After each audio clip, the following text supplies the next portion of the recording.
തൃശൂർ ചൊവ്വന്നൂരിൽ യുവാവിനെ കൊലപ്പെടുത്തി മൃതദേഹം കത്തിച്ച കേസിലെ പ്രതി സൈക്കോ കില്ലർ എന്ന് പോലീസ് പറയുന്നു. കൊലപാതകത്തിനു ശേഷം മൃതദേഹത്തിനൊപ്പം പ്രതിയായ സണ്ണി കിടന്നുറങ്ങിയെന്നും ഇയാൾ സ്വവർഗാനുരാഗിയാണെന്നും പോലീസ് പറയുന്നു. കൊല്ലപ്പെട്ടത് ആരാണെന്ന് ഇതുവരെയും തിരിച്ചറിയാനായിട്ടില്ല. ചൊവ്വന്നൂർ കൊലപാതക കേസ് പ്രതിയായ സണ്ണിയെക്കുറിച്ച് ഞെട്ടിക്കുന്ന വിവരങ്ങളാണ് പുറത്തുവരുന്നത്.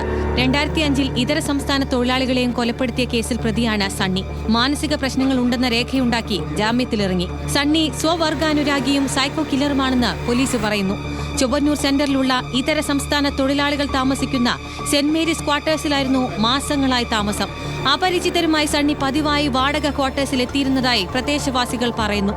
കുന്നംകുളം ബിവറേജസിൽ വെച്ച് പരിചയപ്പെട്ട യുവാവുമായി ശനിയാഴ്ച സണ്ണി ക്വാർട്ടേഴ്സിലെത്തി. ഇരുവരും തമ്മിൽ പണത്തെ ചൊല്ലി തർക്കമുണ്ടായി.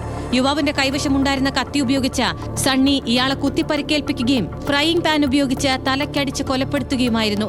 കുറ്റകൃത്യത്തിനു ശേഷം മൃതദേഹത്തിനൊപ്പം കിടന്നുറങ്ങിയ പ്രതി ഞായറാഴ്ച രാവിലെയാണ് മുറി പൂട്ടി രക്ഷപ്പെടാൻ ശ്രമിക്കുന്നത്. ഇതിനിടയിൽ സ്റ്റൌവിൽ സൂക്ഷിച്ച ഡീസലും പ്ലാസ്റ്റിക് വസ്തുക്കളും ഉപയോഗിച്ച് മൃതദേഹം കത്തിച്ചു കളയാനും ശ്രമിച്ചു. CCTV ദൃശ്യങ്ങളും മൊബൈൽ സിഗ്നലുകളും കേന്ദ്രീകരിച്ച് നടത്തിയ പരിശോധനയിലാണ് സണ്ണിയെ പോലീസ് പിടികൂടുന്നത്. തുടർന്ന് നടത്തിയ ചോദ്യം ചെയ്യലിൽ ഇയാൾ കുറ്റം സമ്മതിച്ചു. പ്രതിയെ സ്ഥലത്തെത്തിച്ച് പോലീസ് തെളിവെടുത്തു. കൊല്ലപ്പെട്ടതാരാണെന്ന് തിരിച്ചറിയാൻ പോലീസിന് ഇതുവരെ സാധിച്ചിട്ടില്ല. ന്യൂസ് മലയാളം, തൃശൂർ.